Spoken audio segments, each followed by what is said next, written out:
Welcome to Influential Entrepreneurs, bringing you interviews with elite business leaders and experts, sharing tips and strategies for elevating your business to the next level. Here's your host, Mike Saunders. Hello and welcome to this episode of Influential Entrepreneurs. This is Mike Saunders, the Authority Positioning Coach. Today we have with us Sheryl J, who's President and CEO of More Market Intelligence and Wink Incorporated. Sheryl, welcome to the program. Thanks for having me, Mike. Hey, I'm looking forward to chatting with you because you know a thing or two about annuities and life insurance, and I know that that's something that a lot of times people get some type of misconceptions about, so I'm excited to learn from your perspectives in the industry, but give us a little bit of your story and background before we dive into talking about your book. You bet. So I've been in the life insurance industry for 26 years. I started working for an insurance company that was a big seller of life insurance and annuities. And I had a personal experience with annuities when I invested money in this thing called a 401k.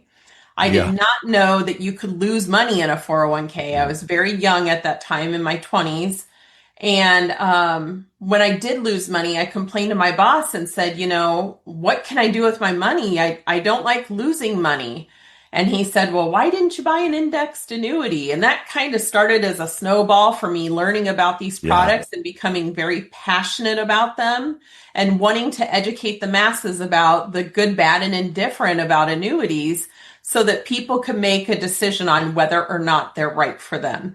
Today, I run my own market research firm as well as a insurance consulting firm. You know, it's funny when your boss asks that question, it reminds me of that old statement, you don't know what you don't know.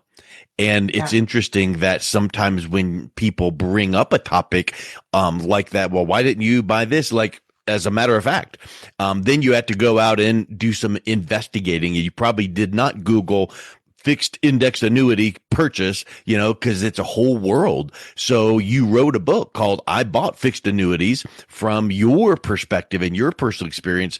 What did you find out? How did you start that research process? Because you owning a research firm is probably just ingrained in your DNA to not just go out and buy something. You had to research it first, right? You're not wrong, Mike. I headed to the very first place I could think of where I thought they must have great information about annuities, and that was the library.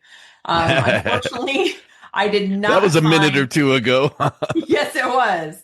Well, I didn't find much information about annuities there, to be honest with you. So I tried this new thing called the internet. And all that I could find was negative and inaccurate information about these products. And that's really what got me passionate about educating people, was looking for more information during my own buying process.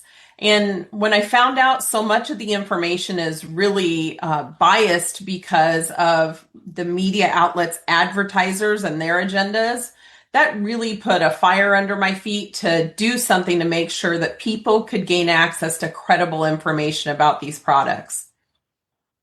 Yeah. I'm a wordsmith, and I love when I hear certain words, and credible is a huge one, because there's too many times that people hear some information, they don't check the source, and they assume that it's credible, and it's not. So that lends itself to what I feel like a lot of consumers misunderstand fixed annuities. So from your research and your personal experience, what do you feel is one of the biggest misconceptions that people have about annuities? The biggest misconception I run against is that annuities are illiquid. That couldn't be further from the truth. There's a lot of features that allow people to take money out of their annuity. And there's even a provision where you can take up to typically 10% every year without paying any penalties on the contract. But that's just one example of a liquidity feature on annuities. The second biggest thing I would say is that people don't know this is a product that will guarantee them a paycheck for the rest of their lives. So we see a lot of negative, inaccurate information being published, but none of the merits or value proposition of the annuities are being publicized. I think that when you think of, like I mentioned, words, a lot of times people just love that word guarantee. When someone goes, oh, you're guaranteed whatever it is. But when you're guaranteed not to lose money and you're guaranteed consistent returns, that kind of makes people sit up and take notice and go, that feels good. Talk a little bit more about some of the guarantees that comes with the fixed annuities, because I think that when we're talking about fixed anything, like fixed annuities, what's it fixed to? So let's talk about guarantees, and then what's that fixed portion? What's the significance there? Yeah, fixed annuities actually credit a guaranteed interest rate, and that's credited every year for a certain number of years. So, for example, if I bought a 5-year fixed annuity with a credited rate of 5.5%, I'm guaranteed to receive 5.5% every year for 5 years on that contract. But Mhm. the other thing that I think people need to be aware of is that the guarantees in an annuity contract are only as good as the claims paying ability of the insurance company, which Yeah. basically means the insurance company has to be financially healthy in order for them to make good on those guarantees. Now, only in my career in the life insurance industry, only a handful of insurance companies have become insolvent and been able to pay their own claims before being acquired by another insurance company that made good on their guarantees. But that's something that everybody needs to be aware of. But these products are chock full of guarantees. And again, my favorite guarantee is the guaranteed paycheck for life, because the number Yeah. one fear of Americans is running out of retirement money, Mike. And that ranks higher than fear of death or public speaking. Wow. Yeah. Now, if you were to say, do you think people fear running out of money in retirement? Of course, I would say, and most people say, yeah, yeah. But ranking above the fear of public speaking and those kind of things, that's pretty huge. But like you said, the guarantee of having that annuity tied to a reputable company, that's huge. And also the having some of those features inside the annuity to make sure that the guaranteed income for life makes me think this is not something you just buy off the shelf. No. So is it this something that you need to make sure that you're, like you can't just go to your homeowners and auto agent and go, oh yeah, he told me about this annuity. I should get it from there, because maybe they're not an expert. Well, that's a good point, Mike. I like to draw attention to the fact that there are a lot of different kinds of financial services professionals. And most consumers do not know that the person who sells you auto and homeowners insurance likely does not sell life insurance or annuities. And likewise, the guy that sells them their mutual funds and stocks likely is not going to talk with them about annuities or life insurance, even if they express that those products are in their best interests. And it has a lot to do with politics and the way that these financial professionals get paid. But the bottom line is that if a consumer decides that an annuity is what's in their best interest, they need to make sure and put their foot down and say, this is what I need, until they find the right person to help them with that purchase. Yeah. I think that it reminds me too of like the old saying, I think Stephen Covey made it famous, begin with the end in mind. So where do you want to be? So when advisors are talking to their clients, they're sitting down with the client going, what does retirement look like to you? Do you want to sit around and do nothing, or do you want to travel the world once a month? So, on those two ends of the spectrum, people are going to fall somewhere in between. And how much money do you need in retirement, and how much do you have now? We need to close the gap. But I think that a lot of times, people that are preparing for retirement assume, like what we were saying earlier about, like, oh, well, just do that 401k. They assume that their money in the market is the way that it should go, but market volatility is a killer. So Mhm. talk a little bit about market volatility for retirement insecurity, and then how fixed annuities helps to address that. Yeah, so I think that our society has been conditioned to believe that you should have money in the market, and that eventually, even if you suffer some losses, the market will rebound and you'll get your money back. And that may be a fact. I'm not an expert on the stock market by any means, much less 401ks, but I can tell you that for me, it feels uncomfortable to lose money. I don't like that feeling. And therefore, I'm not really comfortable with putting all of my money in the market and hoping that it comes back. So, there is a certain floor or level of income that I feel I need to protect in my retirement so that I have enough to, pay my mortgage, pay a car payment, pay my credit cards, pay my health insurance costs, all those things that are guaranteed to exist in retirement. And for those expenses, I want to be guaranteed that income floor. And that's where an annuity comes in really great. As far as market volatility, there are annuities that can allow you to take advantage of when the market goes up, up, up. But those products have the potential to lose money as well.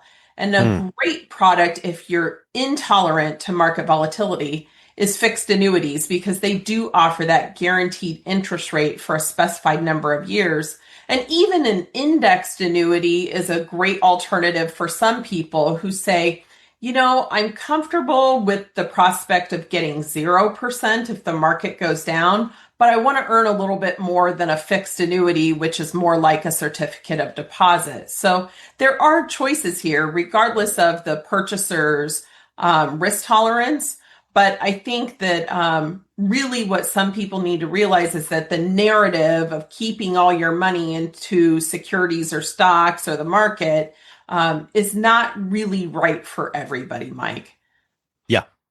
Yeah, I mean, and you can ask 10 financial advisors and get 42 opinions. So I know that everyone has an opinion on what percentage you should leave in the market and then put in these other products. But let's think about the everyday person listening right now that's trying to evaluate whether a fixed annuity really belongs in their plan.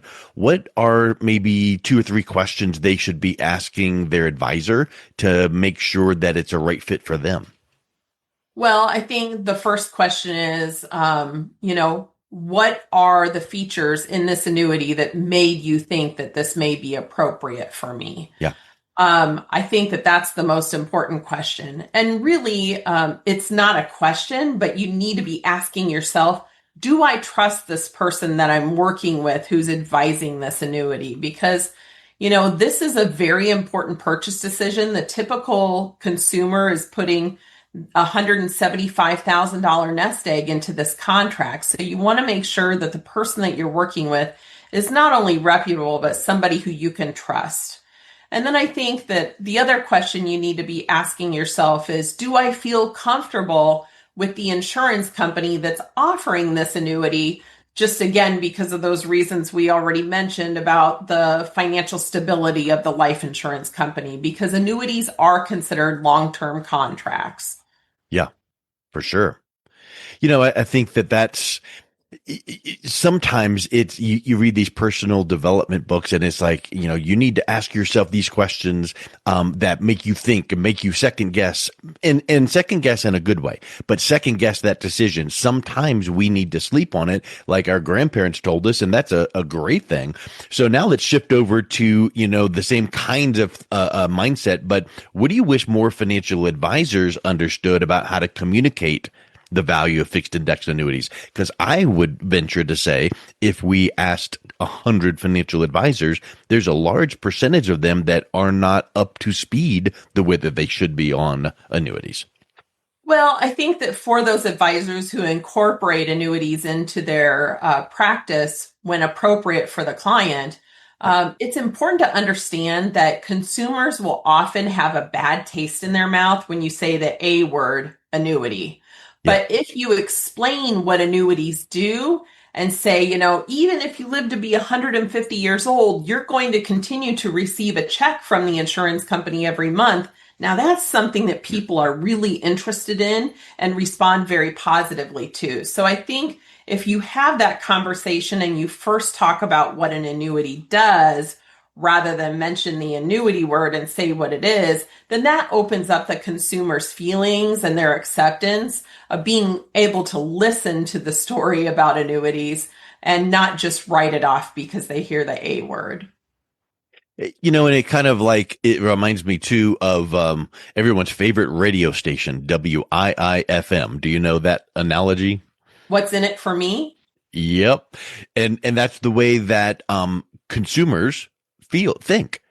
Here's this advisor starting their wind up to the pitch, and they're like, okay, well, I'm listening, but what's in it for me? And they don't care about this, nuance or this feature. They want to hear those, comforting words of guarantee and stream of income for life so that you don't run out of money. That's what they're thinking. And I think that your point there is so strong that advisors need to realize that and then learn how to communicate the value of the annuities without saying annuity, because when the client hears, oh yeah, you're going to have this and this and this benefit, they're like, yes, that's great. Well, the one tool that we use is an annuity. There's many types. Let me show you some options. Absolutely, Mike. And unfortunately, it's easier said than done. So it takes some practice. So I know that you do a lot of advocacy work in the industry, and it's made a real impact on how consumers think about annuities. What have you learned about human behavior that makes the retirement income conversation really emotionally charged? Because it's not just, I'm going to order my groceries online and go pick them up tomorrow. This becomes an emotionally charged conversation for consumers. Yeah. Well, Mike, most everyone knows somebody who's lived beyond their 80s. And, we even see people on the news who live past 100. And when you talk with consumers about the prospect of potentially running out of money in retirement or living too long, that's something that really resounds with consumers, because this is a relevant conversation for most people today. Most consumers in the US don't even know, what is that magic number that I need to have saved for my retirement? So it is an emotionally charged conversation. And I think that by having a financial professional that is an educator rather than a salesperson is really key. They can help the consumer to understand what their options are and the costs and benefits of any retirement income product, and really help the consumer to discern whether or not these products are a right purchase for them. Yeah, 100%. I resonate with your education comment, because I've heard it said many times, people like to buy, but they don't like to be sold. And the only way you can get people to the point of making a buying decision is for them to understand and to teach them and educate them and be that advocate and go, here's your outcome you just described. Here's some options. It really doesn't matter to me what you choose, but let me show you some pros and cons and things like that. And I think that education aspect is so huge. Too many times, salespeople, advisors want to go, here's this, buy it, sign here. Not necessarily in that order, but that's the feeling that consumers get. So where do you feel like is that first step that advisors need to start that process of learning how to properly educate? I think the key is to first ask the prospect, what does retirement look like for you? And then just sit and listen, Mike. Be quiet. Don't interrupt. Don't suggest. Just listen. And that's really going to open up the floodgates for the client to divulge all the information, their hopes, their dreams, their concerns, so that it can be a great process for both the insurance agent and the prospect. Listening is such a huge opportunity, because if you make assumptions, you think that the prospect said this and meant that, and you go off down that trail, but they're like, well, I kind of meant this, and you're like, oh, I guess I should have just listened. So that is just powerful. Well, Sheryl, this has been some really great insights. If someone is interested in learning more about picking up a copy of your book or your market research, what's the best way that they can reach out, learn more, and connect with you? Yeah, the best way is just to hit moremarketintelligence.com. And that's MOORE, marketintelligence.com. That'll get you to my website, and all of our books that are available can be purchased right through the site. Excellent. Sheryl, thank you so much for coming on. It's been a real pleasure chatting with you today. Thanks, Mike. I appreciate you. You've been listening to Influential Entrepreneurs with Mike Saunders. To learn more about the resources mentioned on today's show or listen to past episodes, visit www.influentialentrepreneursradio.com.